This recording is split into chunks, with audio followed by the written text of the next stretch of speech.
इस देश की समूची संपत्ति मौजूद है, उन लोगों का आप कर्ज माफ करते हैं और उड़ीसा में एक वृद्ध व्यक्ति को अपनी मरी हुई बहन का शव अपने कंधे पे लादना पड़ता है ताकि वो बैंक से पैसा निकाल पाए। श्रम कोड को रद्द करो, रद्द करो, रद्द करो। नोएडा में हो, पानीपत में हो, सूरत में हो, उड़ीसा में हो, हर जगह खाली किसानों को नहीं, मजदूरों को नहीं, बल्कि उन एक्टिविस्ट को भी जो उनके लिए आवाज उठा रहे हैं उनको जेल में डाला जा रहा है। आपसे न्यूनतम वेतन बढ़ाने को बोला जा रहा है तो आप 21 रुपए का भीख दे देंगे कि 21 रुपए का आप वेतन प्रतिदिन बढ़ाएंगे।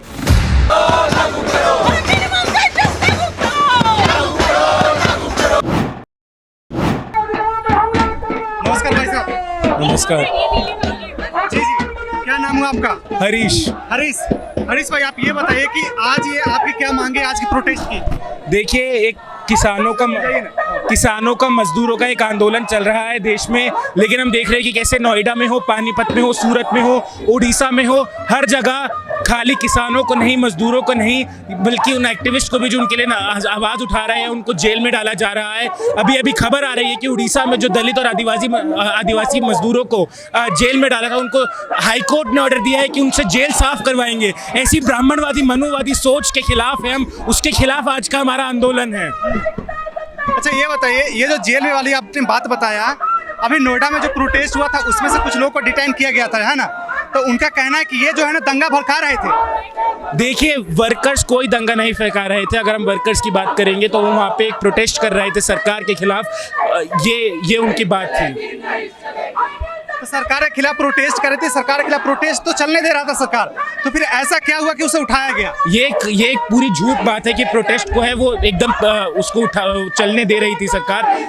2014 के बाद हम देखेंगे तो कोई भी ऐसा आंदोलन, कोई भी ऐसा प्रोटेस्ट सरकार ने नहीं चलने दिया है। डेमोक्रेटिक डिमांड्स पर संविधान को पे एकदम उन्होंने बंद करके रख दिया है, उस पर एकदम रोक लगा दी है। प्रोटेस्ट, कोई भी प्रोटेस्ट हो, चाहे वो किसी भी टाइप की संवैधानिक डिमांड ही क्यों ना हो। मैम, सरकार प्रोटेस्ट पे रोक क्यों लगा रही है? क्योंकि वो नहीं चाहती किसी भी तरीके का विरोध लोगों में प्रकट हो सके, लोगों में पैदा हो सके। जिस तरह का किसी भी छात्र जब विरोध करते हैं तो नहीं चाहते कि ये विरोध लोगों तक पहुंचे, नहीं चाहते कि लोगों में विरोध की भावना जागे। ये हर फासियात सरकार की शुरुआत इसी तरीके से होती है, चाहे वो हिटलर था, चाहे वो मुसोलिनी था। सबसे पहले छात्रों पे कब्जा किया जाएगा, फिर मजदूरों पे, फिर किसानों पे, और ऐसे करके पूरे देश पे कब्जा कर दिया जाएगा।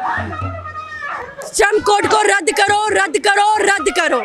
लेकिन नोएडा में जो प्रोटेस्ट हुआ था उसके बाद सैलरी बढ़ा दी गई है, तो आज का ये प्रोटेस्ट क्यों है फिर? क्या सिर्फ नोएडा के मजदूर ही मजदूर है? क्या यहाँ पे बाकी जो मजदूर आए हुए वो मजदूर नहीं है? क्या सूरत के, पानीपत के, मानेसर के, उन सब के मजदूरों की लड़ाई खत्म हो गई है? क्या न्यूनतम आय के बाद लड़ाई खत्म हो जाती है? 8-8 घंटे काम, इतने गंदे कंडीशंस में काम, अनहाइजीनिक कंडीशंस में काम, जहाँ पे रोज लोग मर रहे हैं, वहाँ पे क्या ये थोड़ा न्यूनतम आय बढ़ा देने के बाद हमारी लड़ाई खत्म नहीं होती? लड़ाई तब तक खत्म नहीं होती जब तक हर एक मजदूर किसान के पास इक्वल राइट्स हो, इक्वल डेमोक्रेटिक राइट्स हो। अच्छा, सैलरी के अलावा और क्या क्या मांगे आपकी? 8 घंटे आए, 8 घंटे दिन का काम होना चाहिए, उससे ज़्यादा नहीं। और बाकी जो जितने भी काम कॉर्पोरेट में जो बेनिफिट्स मिले जाते हैं वो मजदूर और किसान को भी दिया जाए, सरकार के थ्रू दिया जाए, निजीकरण बंद हो, प्राइवेटाइजेशन बंद हो, ये सब कुछ बेसिक। अभी कितने घंटे काम कराए जाते हैं? 8 घंटे।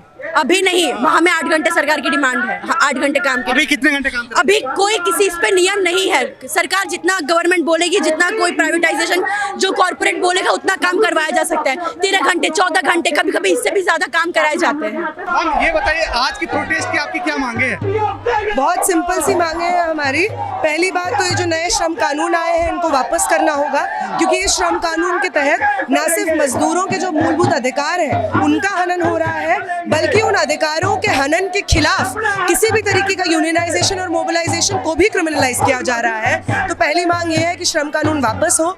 दूसरी मांग हमारी ये है कि नोएडा, मानेसर, नोएडा, उत्तराखंड, पंजाब, राजस्थान में जो मजदूर संघर्ष कर रहे हैं न्यूनतम वेतन के बढ़ाने के लिए, 8 घंटे के काम के लिए, ओवर टाइम के डबल वेतन के लिए, सम्मानजनक रोजगार के वर्कप्लेस के लिए, उन तमाम मांगों का समर्थन करते हुए जिन मजदूरों को फर्जी केसेस में, अटेम्प्ट टू मर्डर जैसे संगीन केसेस में, सेक्शंस में अंदर किया हुआ है, जेल में डाला हुआ है, उनको तुरंत रिहा किया। लेकिन प्रशासन का कहना है जहाँ जहाँ ये प्रोटेस्ट किया जा रहा था, जैसे नोएडा हो गया, एनसीआर के जहाँ भी हो, वो जो भी मजदूर का मांगे था वो मजदूर का मांगे मान लिया गया है। तो आप क्या कहते हैं इस पर? कोई मजदूर का मांग नहीं माना गया है। आपसे न्यूनतम वेतन बढ़ाने को बोला जा रहा है तो आप 21 रुपए का भीख दे देंगे कि 21 रुपए का आप वेतन प्रतिदिन बढ़ाएंगे। प्रशासन से कहा जा रहा है कि 21 रुपए बढ़ाया गया। 21 रुपए बढ़ाया गया, इसीलिए तो ये सब प्रोटेस्ट चल रहे हैं। पिछले साइकिल में जब सैलरीज रिलीज होती है मजदूरों की तो उसमें जो इंक्रीमेंटेशन होता है वो 21 डेज पर डे आता है।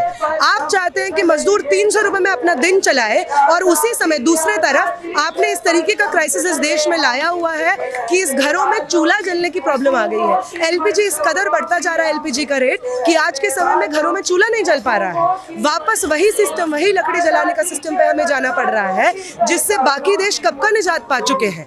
आपको जब भी बोला जाता है इस देश के जो आम नागरिक हैं, मजदूर हैं, उनके जो हित है आप वो सौंप के आ जाते हैं, सरेंडर करके आ जाते हैं। जब कोई यूरोपियन मल्टीनेशनल कंपनीज यहाँ पे आती हैं, अमेरिकन कंपनीज यहाँ पे आती हैं, तो आप उनके लिए स्पेशल इकोनॉमिक जोन्स बना देते हैं। उन स्पेशल इकोनॉमिक जोन्स के तहत में तमाम जो श्रम कानून आप जो जिनका पालन करना होता है उनकी माफ़ी होती है। कौड़ियों के भाव में आप उनको ज़मीन दे देते हैं। इन्वायरमेंटल गाइडलाइंस जो फॉलो करनी होती है उनसे निजात उनको मिल जाता है, वो फॉलो करने की ज़रूरत नहीं है। ये आप करते हैं अमेरिकन कंपनियों के साथ में, यूरोपियन कंपनियों के साथ में। यूरोप के जो अलग अलग देशों में जिन कंपनियों को रिजेक्ट कर दिया जाता है क्योंकि उनका वहाँ पे जो रह रही जिस जगह पे वो प्लांट इस्टेब्लिश होना होता है वहाँ की जनता को उस प्लांट के इस्टेब्लिश होने से पानी में, खाने में दिक्कत आ रही होती है। सरकार कह रही जब तक जमीन नहीं देंगे तब तक इंडस्ट्री कैसे बैठेगी? इस पर क्या कहना आपका? इस पे बहुत सिंपल सा कहना है कि जो कॉर्पोरेट्स होता है आप उनका हर तरीके का कर्ज माफ करते हैं। वो लोग इस देश का टॉप 1% है जिनके पास इस देश की समूची संपत्ति मौजूद है, उन लोगों का आप कर्ज माफ करते हैं। और उड़ीसा में एक वृद्ध व्यक्ति को अपनी मरी हुई बहन का शव अपने कंधे पे लादना पड़ता है ताकि वो बैंक से पैसा निकाल पाए। अगर ये देश है जहाँ पे 1% 90% की जो संपत्ति है उस पर कब्जा करेगा और बाकी 99% सड़क पे भूखा मरने के लिए मजबूर होगा तो इस देश के सिस्टम को तोड़ करके नया सिस्टम बनाया जाएगा। लेकिन सरकार का कहना है कि हम सबके साथ हैं, सबके विकास में हमारा हाथ है। सरकार तो महिलाओं के लिए भी ये कहती है, उसके बाद प्रज्वल राणा को, कुलदीप सिंह सेंगर को, बृजभूषण शरण को टिकट देती है। सरकार कहती है हम किसानों के साथ है, उसके बाद कृषि कानून लेकर के आती है। सरकार कहती है हम मजदूरों के साथ है, उसके बाद श्रम कोड लेकर के आती है। सरकार कहती है हम दलित पिछड़ों के साथ है, उसके बाद यूजीसी इक्विटी गाइडलाइंस को रिजेक्ट कर देती है और कोर्ट में एक शब्द नहीं बोलती है। आपकी कथनी और करनी में जमीन और आसमान का फर्क है और इस देश की जनता को अच्छे से मालूम है।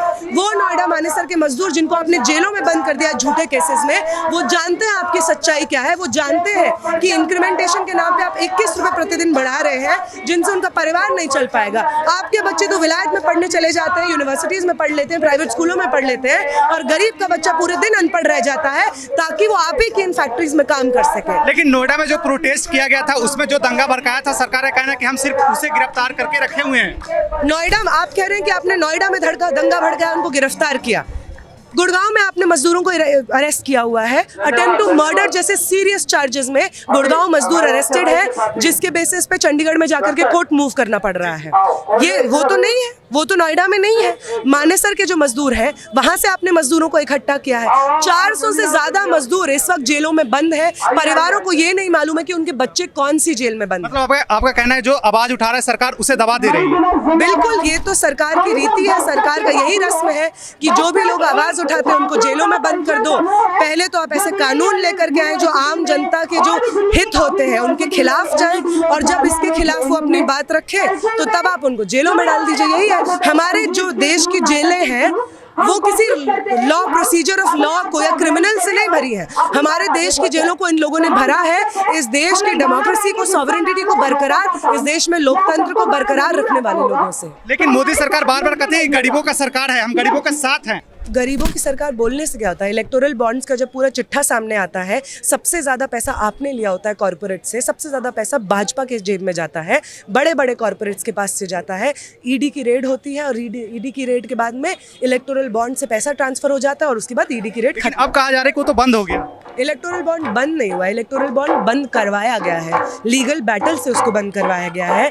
हम ये नहीं जानते हैं कि आज के समय पे भी आप लोकतंत्र को ध्वस्त करते हुए किस तरीके से ईडी के जोर पे बाकी पॉलिटिकल पार्टीज के एमपीज को, राज्यसभा मेंबर्स को अपने पार्टी में लेकर के आ रहे हैं। आपके जो 7 एमपी गए हैं उनका अगर आप इतिहास उठा के देख लेंगे कि किसके ऊपर ईडी की रेड पड़ी थी जिसके बाद उन्होंने पार्टी बदल ली, आपको सब साफ हो जाएगा। आपका कहना है कि भाजपा सरकार जो दबाव बनाती है अपने पार्टी में ज्वाइन करने के लिए? ये तो सबको पता है, ये तो सबको पता है कि ईडी की रेड किसी के ऊपर पड़ती है, फिर वो भाजपा में चला जाता है तो उनके ऊपर पीएमएलए के तहत जो कानून है, क्रिमिनल कानून है या मनी लॉन्ड्रिंग कोई भी कानून होता है तो उनके ऊपर सारे चार्जेस ड्रॉप हो जाते हैं, तो सबको पता है। अच्छा, आपकी न्यूनतम सैलरी कितनी मांगे आपकी क्या मांगे न्यूनतम सैलरी की? 20,000 पर 20,000? हाँ, यूनिवर्सल ये हमारी मांग है। इसका क्या मतलब है, आप किसी भी दौर में किसी भी, ये हमारी लंबी मांग रही है। 8 घंटे का काम, 8 घंटे के काम का दिन होना चाहिए। न्यूनतम मजदूरी 18,000, 20,000 अभी हम बोल रहे हैं 20,000 होनी चाहिए। सम्मानजनक रोजगार की जगह होनी चाहिए जहाँ पे किसी भी तरीके के शोषण का कोई जगह ना हो। ये हमारी मूलभूत मांगे रही हैं। यूनियनाइजेशन का हक होना चाहिए, यूनियन को रिकॉग्नाइज किया जाना चाहिए। ये हमारी लंबे समय से मांगे रही है। लेकिन कई बार अभी पिछले जो प्रोटेस्ट आप लोगों ने किया था उसमें 26,000 मांग थी, अभी आप बता रहे 20,000 मांगी, तो आपके एक पक्की मांग नहीं है, एक मतलब कि फिक्स्ड नहीं है मांगे कि क्या मांगे? बिल्कुल मांगे हमारी फिक्स्ड है। बहुत सिंपल सी बात है कि इस देश में जो पक्की नौकरियां रही हैं उन पक्की नौकरियों को खत्म किया जा रहा है। चाहे जो भी सरकारी नौकरियां, पक्की नौकरियां रही हैं उनको खत्म किया जा रहा है और इनफॉर्मल सेक्टर को बढ़ाया जा रहा है, क्योंकि इनफॉर्मल सेक्टर के तहत तमाम जो कानून लागू होते हैं उसमें ढिलाई का, उसमें चोरी का स्कोप बढ़ जाता है। इसके तहत ये बार बार किया जाता है और ये डिमांड आज के समय से तो नहीं है, ये डिमांड लंबे समय से रही है। बाबा साहेब अम्बेडकर का भी जो श्रम कानून के तहत है, जिनसे आप कोई छेड़छाड़ नहीं कर सकते, उसमें भी ये डिमांड हमको दी गई है। तो हमारी न्यूनतम मजदूरी की मांग 20,000 रही है लंबे समय से, 18,000 रही है, वो 20,000 हुई है, 22,000 हुई है बहुत सारी जगहों में। तो अलग अलग राज्यों में जो मांगे हैं वहाँ के स्टैंडर्ड ऑफ लिविंग के हिसाब से वो अलग अलग है। किसी भी समय में आपकी न्यूनतम मांग क्या होती है, किसी को अपने घर चलाने के लिए क्या ज़रूरतें होती हैं, उसके हिसाब से डिसाइड होता है कि किसी मजदूर को कितनी मांग, कितना पैसा मिलना चाहिए, उसके हिसाब से वो फ्लक्चुएट करती है। अच्छा, ये बताइए, अभी आप लोगों ने लगातार प्रोटेस्ट करे, लगातार आप आवाज उठा रहे हैं, क्या सरकार के किसी भी मेंबर से बात हुआ है कि हाँ बात आगे चल रही है कि हाँ बढ़ाया जाएगा, ऐसा कुछ? बिल्कुल, सरकार के लेबर उससे बिल्कुल मंत्री से बार बार बात होती रहती है। कपिल मिश्रा है, उनसे बात होती है। तमाम ट्रेड यूनियंस के हमारे जो साथी हैं, लीडर्स हैं, वो मिलने जाते हैं, कोई उससे बाहर नहीं निकलता है। आपने ऐसे व्यक्ति को लेबर मिनिस्टर बनाया हो जिनको कुछ मालूम नहीं है, वो सिर्फ दंगा भड़काना जानते हैं, नफरत भड़काना जानते हैं। ऐसे इंसान से हम जाते भी हैं तो हमसे सिर्फ निराशा हाथ लगती है। आप बात करिए जो सीनियर नेता है लेबर मिनिस्टर। अच्छा, क्या लगता है इस वाले प्रोटेस्ट के बाद मांगे पूरी हो जाएगी कि और भी कुछ आपकी तरफ से किया जाएगा प्रोटेस्ट? हमारा प्रोटेस्ट तो जो ऑलरेडी प्रोटेस्ट देश भर में चल रहा है, पंजाब में, उत्तराखंड में, मानेसर में, नोएडा में चल रहा है, उनके साथ समर्थन में हमारा प्रोटेस्ट है।